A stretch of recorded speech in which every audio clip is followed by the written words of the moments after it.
Hello, boys and girls. I'm so glad that we can have this opportunity once again. I can't believe that this is the fourth week that we've done this. But anyway, I miss you all so much and can't wait to see you again. Today, we are going to be reading a story called The Champion of Quiet.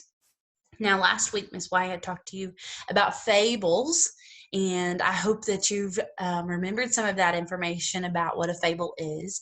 And we know that fables are fiction or nonfiction. I hope you said fiction. They are not true, but we can learn something from them. In today's story, I want you to think about whether it's fiction or nonfiction, and I want you to think about why you think that it's fiction or why you think it's nonfiction. What makes it fiction or nonfiction? Okay, so Miss Metcalf is trying something new right now. I'm recording my screen, which is really weird. So I'm going to share my screen now with you so that you can see the text and you can see what you should be able to see. Now, if you can't access this, go to hcboe.net and it walks you through how to access Common Lit and create an account so that you can access this passage called The Champion of Quiet. Okay? All right. So let's begin reading. The Champion of Quiet by Tracy Stewart. This was written in 2015. Tracy Stewart has written for highlights. In this short story, a quiet girl volunteers to be a team captain in gym class. As you read, identify who Maggie chooses as teammates and the different reasons for choosing them. Now, right off the bat, that kind of gives us an idea of what we're going to be reading about. So, based on that idea, is this fiction or nonfiction? I hope you said fiction. Let's make sure it is fiction by reading this. All right. It was a Tuesday, and Maggie hated Tuesdays. Tuesdays meant one thing, gym class. Gym class meant one thing, picking teams. Picking teams meant one thing, Maggie would be picked last. As always, Maggie was a new student that year in a class of champions. To help herself remember the other kids, she'd come up with a special title for each one. There was Kevin, champion of the clean desk, and Lenny, champion of knowing the answer first, and Caroline, champion of tardy, and so on. She'd had to think long and hard to figure out her own special title. After 5 whole weeks of school, Maggie had decided she was the champion of quiet. The champion of quiet sat on the gym floor, sandwiched between the champion of daydreaming and the champion of goofy jokes. Maggie felt blue. She knew what was coming. She considered changing her title to champion of last pick. Mr. Murphy, the gym teacher, asked for volunteers to pick the basketball teams. The usual hands shot into the air. Maggie sighed and glanced to her right. She caught the eye of Jasmine, champion of cursive J's. Maggie thought she might like to be Jasmine's friend, but never felt brave enough to talk to her. Looking at Jasmine, Maggie realized that Jasmine seemed a little blue too. Maggie thought, I'm not the only one picked last. Sometimes Jasmine is picked last too. With that, the champion of quiet had an idea. Mr. Murphy asked, anyone else want to volunteer today? Maggie felt her hands slowly rise. She looked again at Jasmine and took a big breath. Maybe it was time for the champion of quiet to use her voice. Maggie, Mr. Murphy smiled. You want a turn? Do I? Maggie wondered. Yes, she said. The class murmured. Maggie leading a team? Yes, she answered again, louder this time. Her voice shook just a little. What's stopping you then? Mr. Murphy waved Maggie to the front of the gym where the other 3 captains, champion of jumping rope on 1 foot, champion of never misses a shot, and champion of doesn't know how to lose, stood ready to choose their teams. Maggie, you get first pick, said Mr. Murphy. Jasmine, announced the champion of quiet. The class snickered. Was this a joke? More than once, Jasmine had tried to score on the wrong basket. Maggie smiled and repeated, Jasmine. Eyes wide, Jasmine took her place beside Maggie. The other three captains called out familiar names, the best players on the basketball court. It was Maggie's turn again. I choose Jamie. Jamie, the champion of the untied shoelace. Jamie could not dribble, throw, or catch. He knew what it felt like to be the last pick, but not today. Jamie jogged to stand next to Jasmine. He tripped only once. The class sat in shock. So it went. The names flowed from Maggie's mouth, sounding sure and strong. The stronger she sounded, the stronger she felt. 3 very talented teams took shape. And then there was Maggie's team. Maggie looked at her teammates. There stood Jasmine and Jamie, plus Jillian, champion of hugs, and George, champion of very big musical instrument. They were grinning at Maggie. Maggie grinned back. I have chosen the worst team in the history of the world, she thought. The champion of quiet walked onto the court with her team close behind, ready to face players who were bigger and better. Game on! The basketball slipped through Jamie's fingers, skated around Jasmine, dribbled itself away from George and Jillian, and bounced off Maggie's head twice. Their laughter echoed throughout the gym. Clutching the ball and out of breath from running and giggling, Maggie heard Jasmine call out, Mags, pass the ball to me. I have a nickname, Maggie thought happily. She threw the ball to Jasmine. Of course, Jasmine missed. They were indeed the worst team in the history of the world. And they did what any worst team would do. They lost. They lost big. But losing a basketball game doesn't make you a loser. Maggie knew that much. Maggie grinned at her team. We are officially the champions of no score, she thought.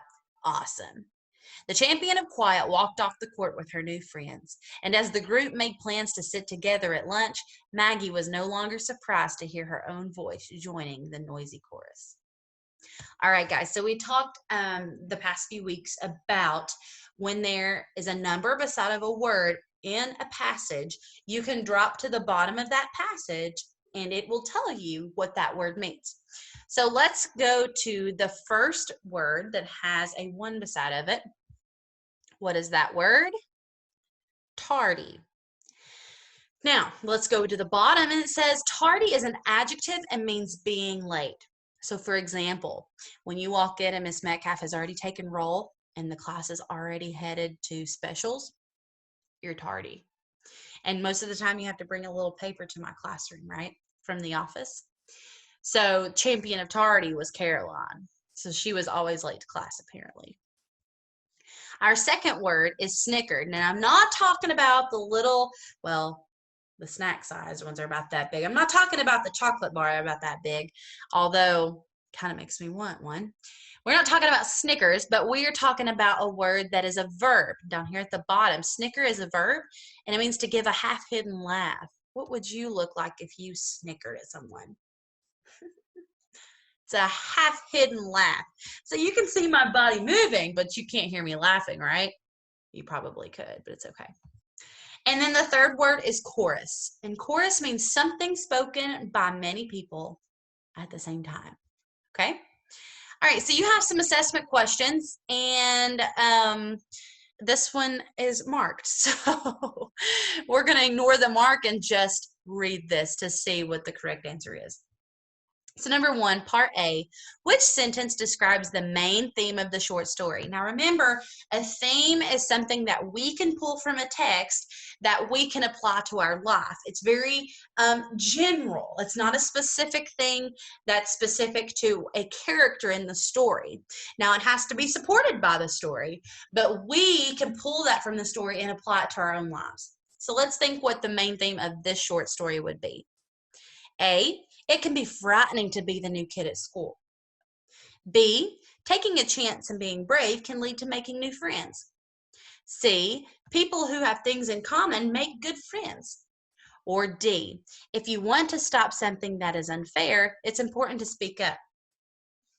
Now let's look at A. It can be frightening to be the new kid at school. Was she new this year? Yeah. But is this whole story about her being new? Or is this story about an experience in gym? I hope you say an experience in gym. B, taking a chance of being brave can lead to making new friends. Who was brave here? It was Maggie. How was she brave? Maggie stepped up to be a captain because she's always picked last, right? Did she make new friends? Sure she did. So that might be a possible answer. We want to keep that in our back pocket. C, people who have things in common make good friends. Now, these people were all very different. The only thing they had in common was the fact that they were what? I hope you said chosen last. So I don't think that's really a good answer because they didn't really have anything else in common, right? D, if you want to stop something that is unfair, it's important to speak up. Now, is that supported? Sure, maybe a little bit, but I think our best answer is probably going to be B. She took a chance, she was brave, and she got to make new friends out of it. So we are going to choose B. Number 2, part B, which detail from the text best supports the answer to part A? Now remember, we want to make sure that this answer supports what we chose in number 1. And remember, that was taking a chance and being brave can lead to making new friends. So Maggie was a new student that year in a class of champions. To help herself remember the other kids, she'd come up with a special title for each one. I don't think that supports her taking the lead and being brave and getting new friends. B, she caught the eye of Jasmine, champion of cursive J's. Maggie thought she might like to be Jasmine's friend, but never felt brave enough to talk to her. So here we're seeing that she lacked bravery and she wanted to be her friend, but there was a dilemma, right? So let's hold that one. Hold that one in our back pocket. C, JD, the champion of the untied shoelace. Jamie could not dribble, throw, or catch. He knew what it felt like to be the last pick. Does this support her taking an initiative and being brave? Not quite. D, Maggie grinned at her team. We are officially the champions of no score, she thought. Awesome. Does this talk about her becoming brave and making new friends? Not really. She just realizes that they're struggling on the basketball court, right? So I think our best answer here would be B. Number 3, part A. What does it mean that Maggie feels blue in paragraph 10? So let's go back to the text, and we see on 10, it says, the champion of quiet sat on the gym floor, sandwiched between the champion of daydreaming and the champion of goofy jokes. Maggie felt blue. She knew what was coming. She considered changing her title to champion of last pick. So here, let's think about how she's feeling. Is she feeling sad about the idea of being picked last? Is she embarrassed that she is going to be picked last? Is she out of breath from participating in gym class? Or is she afraid to speak up and talk to others? I hope you say she's sad. Feeling blue means to feel sad about something. Part B. Now remember, we want to support what we just chose, and we said that she felt sad because she would be picked last. Which detail from the text best supports that answer? Picking teams meant one thing. Maggie would be picked last. Is that causing her to be sad? That might be an answer. Put it in your back pocket. B, Maggie was a new student that year in a class of champions. No. C, she'd had to think long and hard to figure out her own special title. After 5 whole weeks of school, Maggie had decided. I don't think so either. The champion of quiet sat on the gym floor, sandwiched between the champion of daydreaming and the champion of goofy jokes. Now, while this might be in that paragraph, that doesn't mean that it supports the answer. This just tells you where she's sitting, where she's at, who's sitting beside of her. It does not tell you why she's sad. So what tells you why she's blue is because she knows she's going to be picked last. So A is your best answer. Number 5, which of the following best describes what motivated Maggie to choose her teammates? A, she thinks that they will be good friends and wants to get to know them. B, she believes that they are better at sports than her classmates realize. C, she wants her classmates to know that she is a good person. Or D, she understands how they feel always being picked last for teams. Now, when I first read this, I thought, okay, A could be it, that she thinks they'll be good friends. But if you go back to the text, the only person that this text mentions her wanting to be friends with is who? Jasmine. So I don't think that's a good answer. And I don't think she thought those other people were better than her. And I don't think she thought that they were all better than what the classmates thought, because she tells you at the end that she thinks, oh my goodness, we're the worst team, right? So I think our best answer would be D. She understands how they feel. And maybe you've thought about that before. You've thought that someone that's maybe you're left out of something and you see someone else that's left out, well, then you know how they feel. So sometimes it's easier to make that connection with someone and become their friend. Number 6, why is it important to the story that Maggie decides to speak up and volunteer to be a team captain? Now, I want you to think about your answer on this, okay? Think about how Maggie felt, okay? Think about what happens when she speaks up and volunteers. Think about the outcome. Think about what they've learned, okay? And that's going to tell you why it's important. That's going to help you think about why it's important. So if you need a sentence starter, if you need to start the sentence, here's how you can start this. Now, you might not need the sentence starter. Those of you that like to run off on your own, make sure you're answering this. You don't have to use the sentence starter. But if you need a little help, it's all good in the hood, right? Here's your sentence starter. Maggie decides to speak up and volunteers to be a team captain. This is important to the story because, and then you finish that.